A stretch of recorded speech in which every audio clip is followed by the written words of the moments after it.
Agriculture college Naira. మేము final ఇయర్లో ఏఎల్పిలో mushroom unit తీసుకున్నాం. ఇక్కడ మేము వైట్ ఆయిస్టర్, గ్రే ఆయిస్టర్, ప్యాడిస్టర్ని పెంచుతాం. దీని ప్రాసెస్ ఏంటంటే ఆయిస్టర్ మష్రూమ్కి ఫస్ట్ ప్యాడిస్టర్ తీసుకోవాలి, అది కట్ చేసుకొని స్టెరిలైజ్ చేసుకొని తర్వాత పీపీ బ్యాగ్స్లో దాన్ని ప్యాక్ చేసుకొని, దీనికి ఇంపార్టెంట్ స్పాన్ ఇది మేము డిఫరెంట్ సోర్సెస్ నుంచి తెచ్చుకుంటాం.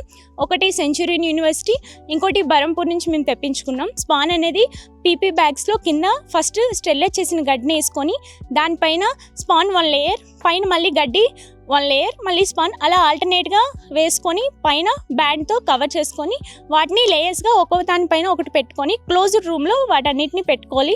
దీనికి మెయిన్ ఇంపార్టెంట్ ఆయిస్టర్ బాగా పెరగాలంటే టెంపరేచర్స్ అనేవి 25 to 30 ఉండాలి, హ్యూమిడిటీ అనేది 85% ఉండాలి. మన మష్రూమ్ అనేది 1 kg స్పాన్కి 6 kgs అనేవి మనం ఒక బ్యాగ్ నుంచి 1 time హార్వెస్ట్ చేసుకోవచ్చు. 1 kg స్పాన్ నుంచి మనం 6 kgs వరకు మష్రూమ్ తీసుకోగలం.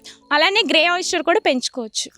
ఆయిస్టర్ పిన్ హెడ్స్ అనేవి 14 daysకి స్టార్ట్ అవ్వి 21 days వరకు వస్తాయి. 21 days నుంచి మనం హార్వెస్ట్ చేసుకోవచ్చు. ఒక బ్యాగ్కి 4 to 6 times వరకు హార్వెస్ట్ అనేది చేసుకోవచ్చు.